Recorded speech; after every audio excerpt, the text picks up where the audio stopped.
I just want to mention the first time I saw Hank. He was at what's called a Pinkster Fest. That was a celebration in the May in Albany in Washington Park. Now they call it the Tulip Festival. But back then it was called the Pinkster Fest.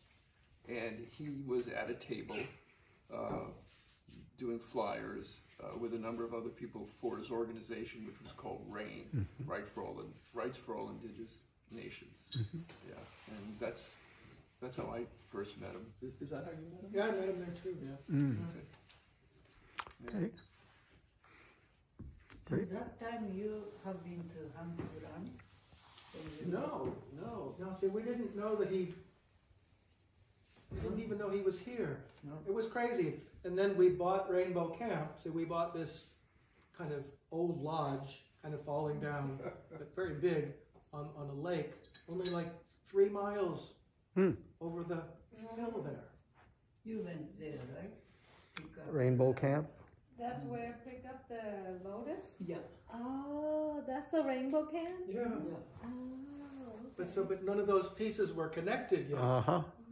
Yeah. You know, we knew Hank in Albany, we knew Junsan in Albany, but then Junsan came here, and Hank was there, you know, and then just sort of the pieces started to fit together. Like a puzzle. It was weird. Each time oh, really? Oh my God, Hank, you live there? And Junsan knows Hank. You know, it was weird. A lot of serendipity, I guess, synchronicity or something. So I am interested to the interview to the Mary. I called to the Mark. Mary is what Mary going on? Son said, oh, Mary is still very, very clear, remember all the time. So it's good. I think she's just still doing everything. She's just very deaf. He's 101 years old. 101. 101. But she's very deaf, so you really have to speak very loud. When I called to her, she couldn't hear very well. So I decided, well, I couldn't communicate by telephone. So I called Mark. Right. And Mark said, well, Jun-san, anytime whatever after Corona, we are happy to bring, Mary, or we can visiting her, something. Yes, because I think she can understand Mark. He knows how to speak to her, so she understands. Mark is a musician, making guitars and violins, and she also dances. And Scotland dancing. So he's happy to dancing here. Oh, Scottish dancing?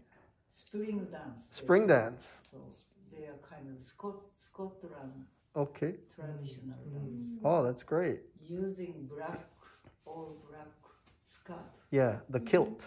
The kilt, yeah. The Scottish kilts. Little bit weird, but that I saw the picture, but all men skirt.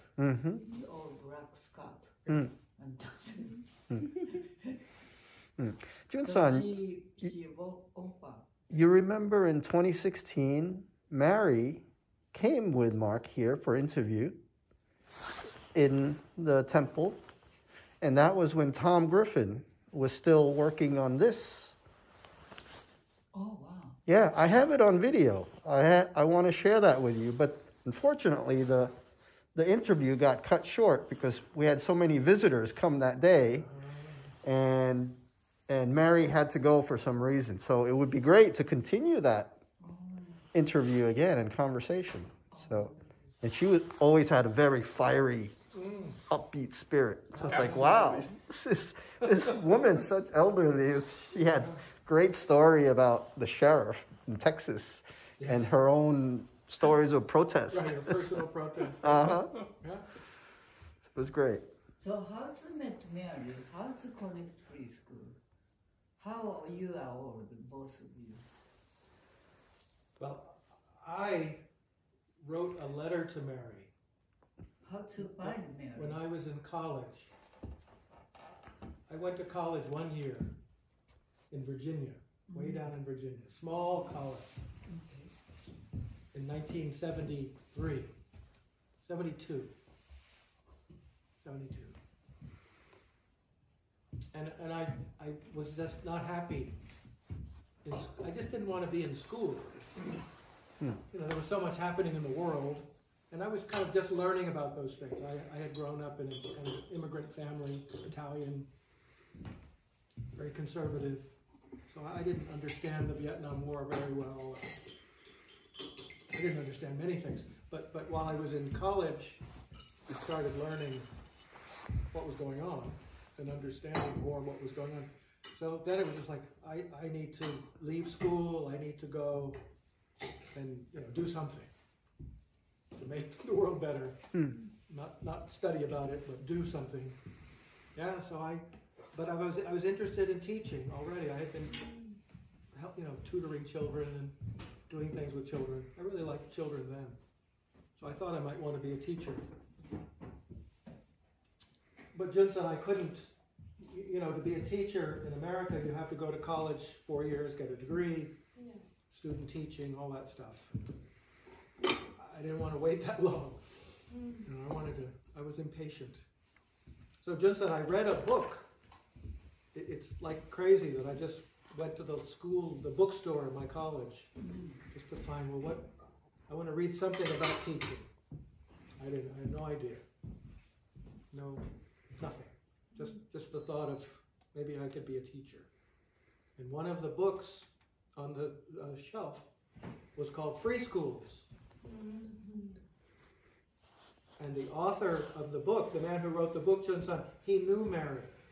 They were friends. And so in the back of his book, his name is Jonathan Kozol, a very famous author. But in the back of that book called Free Schools he had a list of all the little free schools in all of the cities in this part of the United States. New York City, Boston, Detroit, Washington, D.C. So there was these schools. And I just thought, Jun Anjusan, well maybe, and I read the book, and so I could see most of these schools were very poor. They were working with inner city children, so they didn't have any money. So I thought, well maybe they need help. If I offer to volunteer, then they'll let me come and teach and learn to teach. It was pretty good. It was the best idea I'd ever had in my life. Wow. Actually, original idea. So I wrote letters. There were about 15 schools there, and they had the addresses of the schools. So I hand wrote 15 letters, and I mailed them. And Mary was one of the people. But what happened was, by the time I read the book was about 3 years old, maybe 4 years old. And so 14 of the letters came back and said, addressee unknown. Oh no! Oh no! Those schools had all closed already because they run out of money. So I was like, bad idea. I thought it was such a great idea, and that was a bad idea, But almost at the end of the school year, like 2 months later, I kind of almost forgotten about it. I got a letter from Mary. Wow. And she apologized. She was so busy. She said, sorry, I just didn't have time to answer your letter. But anyway, she wrote me back, and she said, okay, you sound nice. That's what she said. You sound nice. She said, come and visit. And we don't have any money. Yeah. So that's why, Betsy and I, my wife, she wasn't my wife yet, but, so we came in, 1973, we came just to visit. And we were impressed by Mary just like you were. It was like, whoa. I mean, she was probably mid-50s then. But still. Fiery energy. Whoa. And we just thought the school was pretty amazing. I'd never seen a school like that, I'll tell you. That was, wow. So anyway, with Betsy and I just said, yeah, let's stay here. And might as well stay here. So mine is somewhat related to that, which is, I was living in New York City with my wife, Ellen, And there was a magazine called the Journal of Orgonomy, which was based on the teachings of Wilhelm Reich, who was a psychologist, a psychiatrist. I think he had. Psychiatrist. He was an MD, yeah. Yeah. So He was a student of Freud. that's right. Yeah. And he practiced something called character analysis, among other things. And he, in this journal, he was deceased, but in this journal, which was written by his followers, there was an article called The Shoestring School by Mary Loya. And I read it. It was about the free school. Then put it out of my mind. Then I was living in Cold Spring, which is south of here, about 100 miles south of here. And I decided I was going to go to law school, back to law school, because I had been in law school 9 years earlier. And I said, no, I think I'll go back. I had a dream where a fraternity brother of mine showed up in my dream, and he said, Larry, if you want to go to law school, now's the time to do it. It was one of these dreams that had no metaphorical aspect to it. It was just sort of like a vision almost. So I woke up and I turned to Ellen and I said, Tom just appeared in a dream, and this is what he said. I think I'm going to do it. She said, sounds fine to me.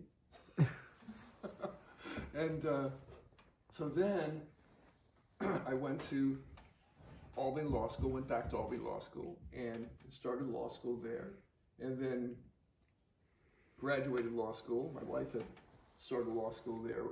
Well, in my senior year, she started her freshman year. Then we graduated, and I got a job with this firm. And in the firm, we would eat lunch all the time at Mrs. Contempass's place called, I don't remember what it was called anymore, but it was On Grant Street. on Grant At Street. the end of Grant Street. Yeah. And there was a waitress there who was Liz, who went with Dick. Right? I think that was. Anyway, I think that was her name, and Yes, Liz and Dick. and she was talking about the Family Life Center, and my wife was pregnant. I said, where is this Family Life Center? And it was the one that was run by Mary and Betsy, My wife. who were midwives. So I said, hey, let's check it out, And so I went to this Family Life Center, and Ellen and I, and you and Betsy were there. And This was in the basement of one of the free school buildings. Yeah. and the fact that there was a guy in this community who cared about birth just struck me as meaningful for me.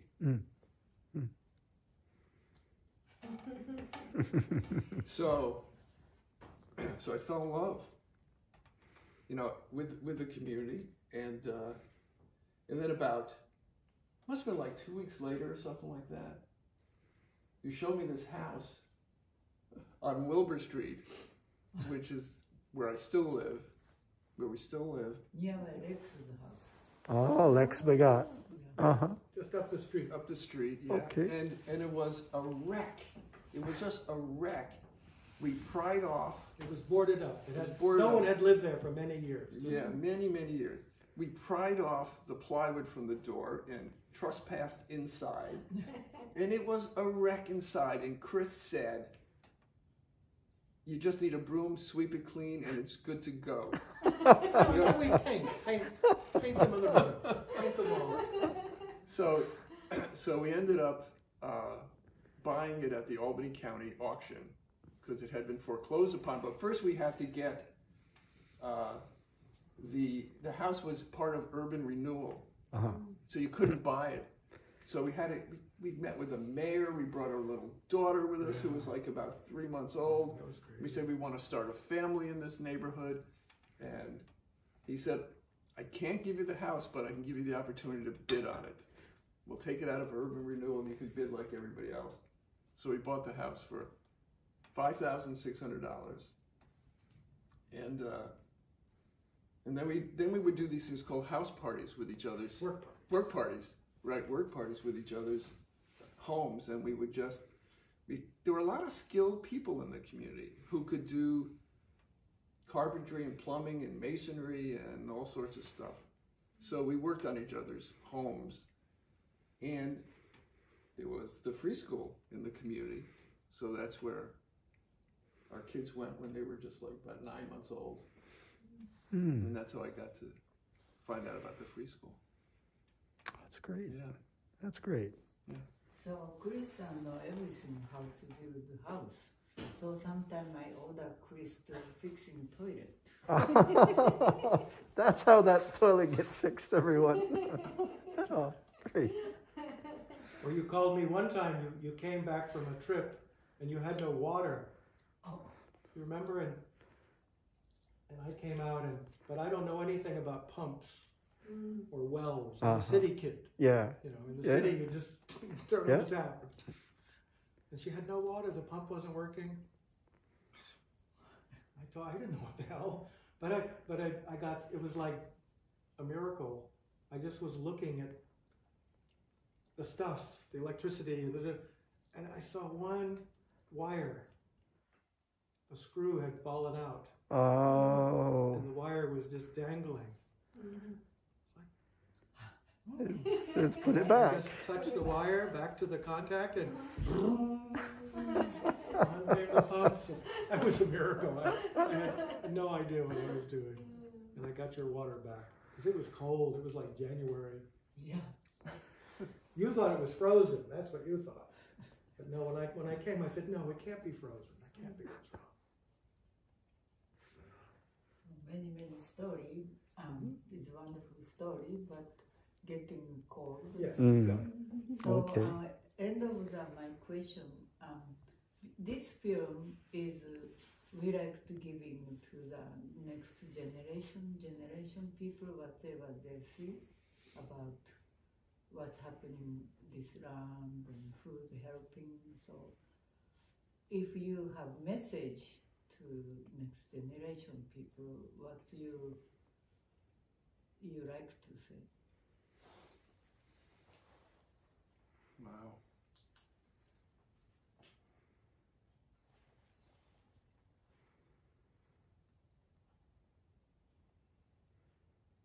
I think it would be about the power of community and what people can accomplish together when they work together, they accept each other, even if they're very different. They trust each other. I think that's what, the Peace Pagoda and the temple, they're symbols of peace, yes, and I know that's the purpose of them. But I would also say they're powerful symbols of community, what a community can do and accomplish. When you think about that crazy structure there that looks like it just dropped from Mars, and was just built by 1,000 people, 5,000. How many people do you think worked? It's probably thousands of people. All volunteers. All volunteers, all from God knows where. The most, every piece of humanity had put some of their energy into that building, and then also the beautiful dojo. It's just amazing that was even possible, and especially if you know what it was like in the beginning, like when that damn stone was stuck in the mud, and everything just kept going down. Everything that was supposed to lift the stone up just went farther down, and again with beginning to build, digging the damn holes for all those concrete pillars to support. Every hole was full of stones and rocks. It was just. It's the craziest thing I've ever seen. It was so difficult, and there was no money. But when you have that spirit, and everyone's feeling the same purpose, and willing to work together, I mean, look what's possible. Yeah, it's incredible. Incredible. It's a great answer. Yeah. I mean, I guess I would just add that each generation has its own inner mission, and it's through working together that you can really accomplish that. You have a combination of people with vision and a combination of people who want to take that vision and make it be accomplished. You know, so that's what we did actually. We had a vision. There were people with vision, and then there were people who were willing to get their hands dirty to make it happen.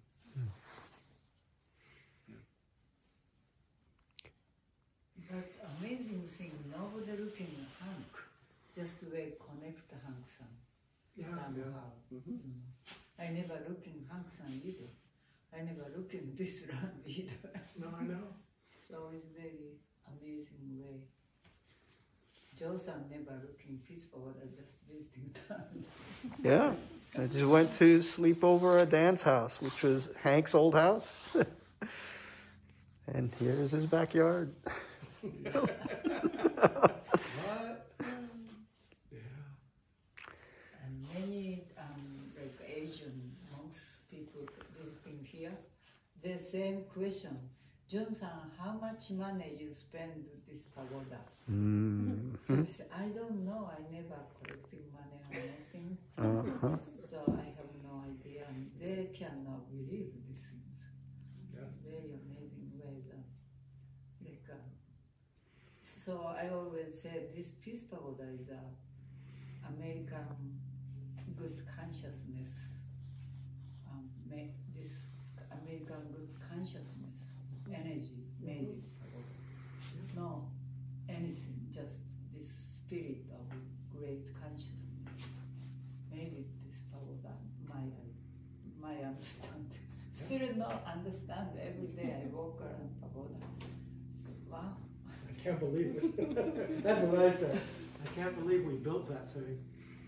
Oh my goodness. Yeah, beginning time when almost nothing time is we have to dig in foundation, the peace pagoda, and that time is most powerful to me because I have no friend. I just came to here. I have no any like a Troy friend or Albany friend, but Chris said, "We like to help you. We are strong." They very help to my, because I have no friend around here. So it's very amazing way to that. It's starting from begging the Straightening nails. Yeah. One after another. So that is very, very amazing to me. Thank you very much. Thank you so much. Thank you so much for this time. Thank you. Feast. Yes. Dennis was right, those croquets are really good. So, George-san making film, and whatever you want to see to share friends, she like you can send it to you. Okay. If